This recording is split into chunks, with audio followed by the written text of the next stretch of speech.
Hear the facts, hear the real-life stories, hear a view from the outside. Join Brereton Horne at 7:30 a.m. every Saturday on Nice Radio for A View from the Outside. This society needs a spectacle. It might help us to see some evil. This society needs a spectacle. Yeah, 29 minutes to go before 8. Saturday morning it is. The first day in the month of July 2017. The day after the decision that came down. Got to say good morning to Mr. Brereton Horne. Good morning, and how are you doing this morning? Good morning, Randy. I am doing well. And how are you? Oh, feeling good this morning. It's not possible to grab any sleep. So many things happening, but still feeling good. Yes, I have no doubt you're recovering from a fantastic Friday. Yeah, Friday. It was a Friday that Dr. Friday got a win, and it became a fantastic Friday. Yes, and Friday the 30th of June has become a seminal day in the history of St. Vincent and the Grenadines. I want to take the opportunity to congratulate the New Democratic Party on their magnificent win in the court yesterday. Let the petitions be heard, that's what the judge said, and let democracy prevail. That's what we say on A View from the Outside. So Randy, I am pleased. When I heard the news, and I can do no less than congratulate the New Democratic Party. And you just played a song, Perseverance, and that is what the New Democratic Party and every Vincentian has to do in order to try to restore democracy in St. Vincent and the Grenadines.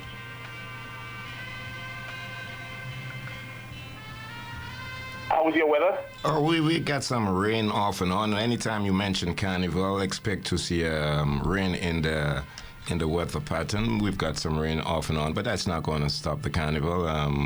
People are getting ready. The youngsters are getting ready for the junior carnival today. The youngsters will be parading on the streets and going to Victoria Park later on.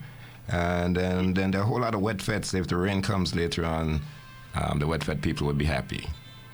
Yes, I was listening to some of the semi-final calypsos last night, and I wish those who get into the finals well, and we look forward to the names. But yes, Carnival is very much in the air there, and it pervades all across the ocean, all across the miles here, and I have no doubt everywhere else in the Vincentian diaspora. Let me say good morning, Randy, to all of our listeners, all of St. Vincent and the Grenadines, and our listeners wherever they are in the world. Good morning to you.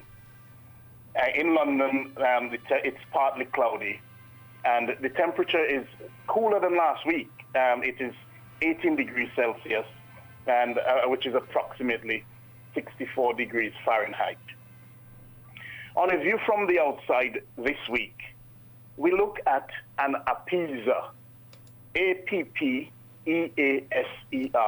Appeaser, with the view being that in St. Vincent and the Grenadines, there are too many who are too willing to be appeasers, and as a consequence, they contribute to the erosion and destruction of democracy in the country.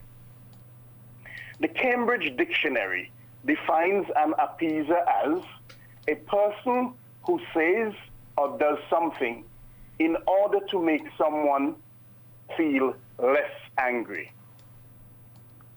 And the Merriam-Webster Dictionary says that an appeaser is a person who makes concessions to someone, especially an aggressor, often at the sacrifice of his or her own principles. There's a third definition too. It's from the dictionary.com. And dictionary.com defines an appeaser as one who yields or concedes to the belligerent demands of a person in a conciliatory effort, sometimes at the expense of justice or other principles. So Winston Churchill, the former British Prime Minister once said, an appeaser is one who feeds the crocodile, hoping that it will eat him last.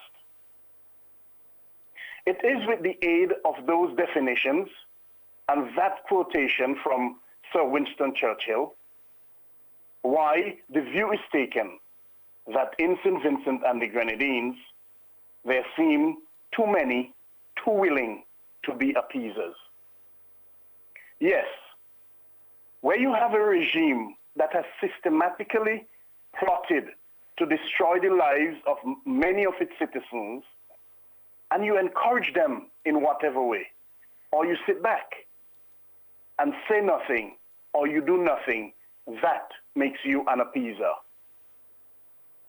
This plot to destroy goes all the way back to the inception of the regime, when they wantonly sacked people from their jobs and victimized those who they perceive didn't support them. They emasculated men of stature and deprived them of the right to provide for their families. They plotted against Bigger Biggs and destroyed his multi-million-dollar business. They have virtually turned Marcus de Freitas into a shadow of his former self by failing to honor a court order to pay him millions of dollars for his property, which they compulsorily acquired. They went against the collective agreement, which they duly signed, and refused to re-employ the three teachers, Bash Thomas, Elvis Daniel, and Kenroy Johnson, simply because they did not support them. They victimized, punished, and vilified Margaret London solely because she has shown and continues to show that she has an independent mind.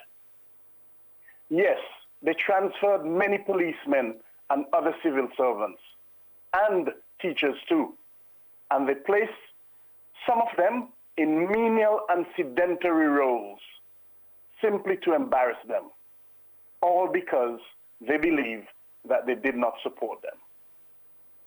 So if you encourage them in whatever way, or you sit back and said nothing, or you did nothing, while they did all of this harm, then you are an appeaser. Where you have a regime that has systematically undermined and eroded the rule of law in the country, and you encourage them in whatever way, or you sit back and say nothing or do nothing, that makes you an appeaser. They abolished the Police and Criminal Evidence Act, more commonly known as PACE, a piece of law which is still used in many jurisdictions and which is seen as a check and balance against police brutality and corruption.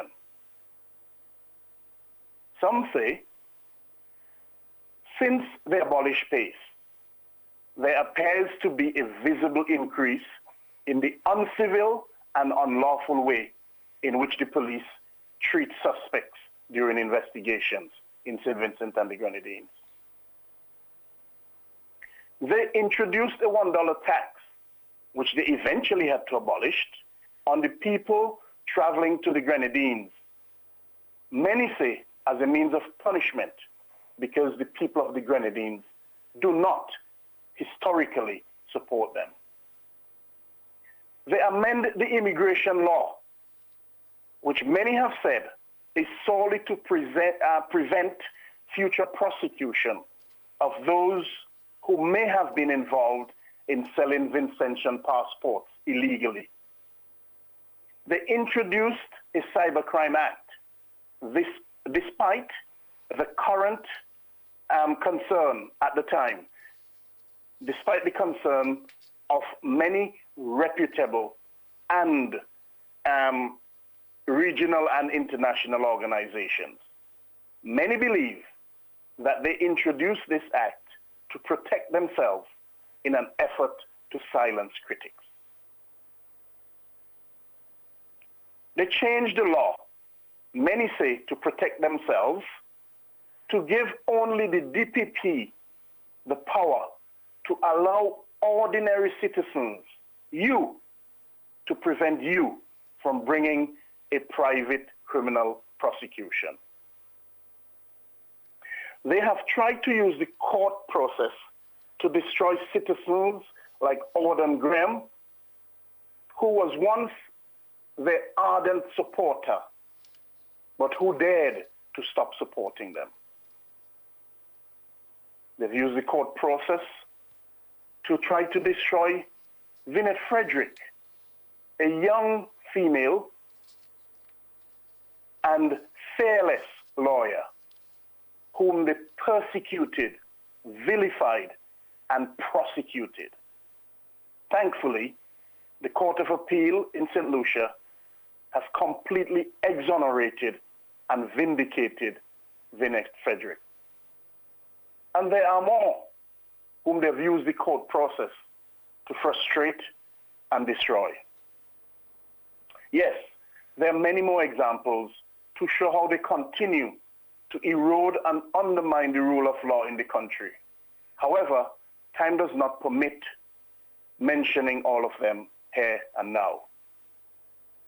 So if you encourage them in any way, or you sit back and say nothing, and you do nothing, that makes you an appeaser. Here you have a regime which has promised on many occasions to investigate and report on indiscretions and criminality. Yet, they have never provided any such report. One of the most blatant of those unfulfilled promises is that of the Deputy Consul General in New York, Edson Augustus, who they told us, they told the nation, and they told the wider world, was involved in activities outside of the scope of his duties and inimical to the Consulate General and the government of St. Vincent and the Grenadines. There's also the unfulfilled promise of an investigation into a report into millions of dollars allegedly held in Swiss bank accounts. The nation was promised that the FBI and other U.S. authorities and Interpol were to be involved in such an investigation. This was since December 2015, and to date, not a single word or a report. Here is a regime which has systematically destroyed the livelihood of farmers. They have taken away the independence of hundreds of farmers. They have turned many of our independent farmers into being dependent on handouts. Yes, here's a regime which has refused to provide you, the people, with financial accountability for millions of taxpayers' money, millions of dollars of taxpayers' money, your money, which they appropriated in Parliament, and which the Constitution of the country dictates they must provide to you. Don't ever forget that the Constitution is the highest law of the land. And here they are showing complete disrespect and disregard for the highest law of the land. So fellow Vincentians, if you encourage them in any way, or you sit back and you say nothing, or you continue to do nothing, that makes you an appeaser.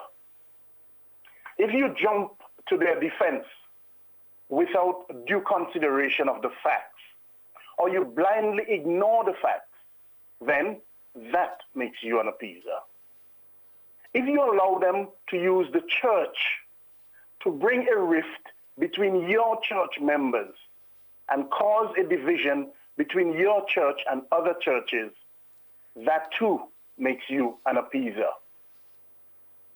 If you do not speak out when they systematically destroy every woman who raises her head above the parapet and try to speak out against abuse and injustice, that too makes you an appeaser.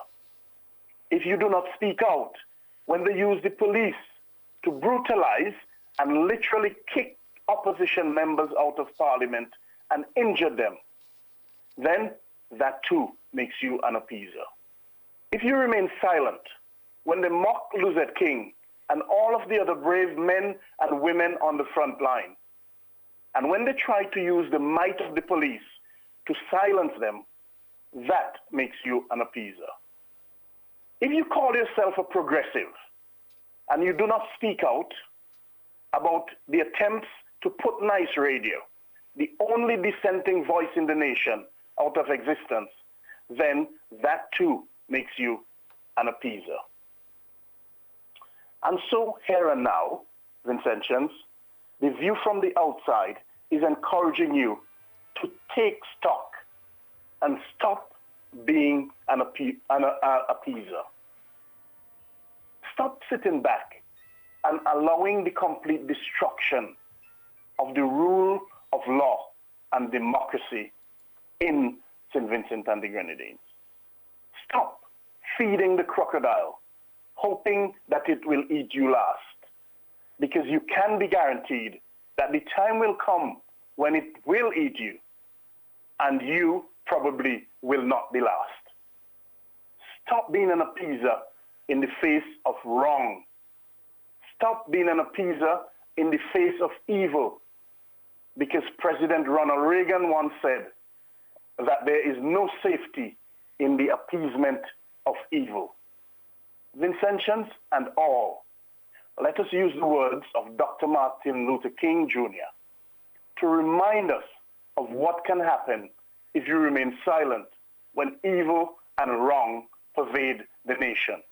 He said, "Our lives begin to end the day we become silent about things that matter." Let us all work together and rid the nation of St. Vincent and the Grenadines of the proverbial crocodile.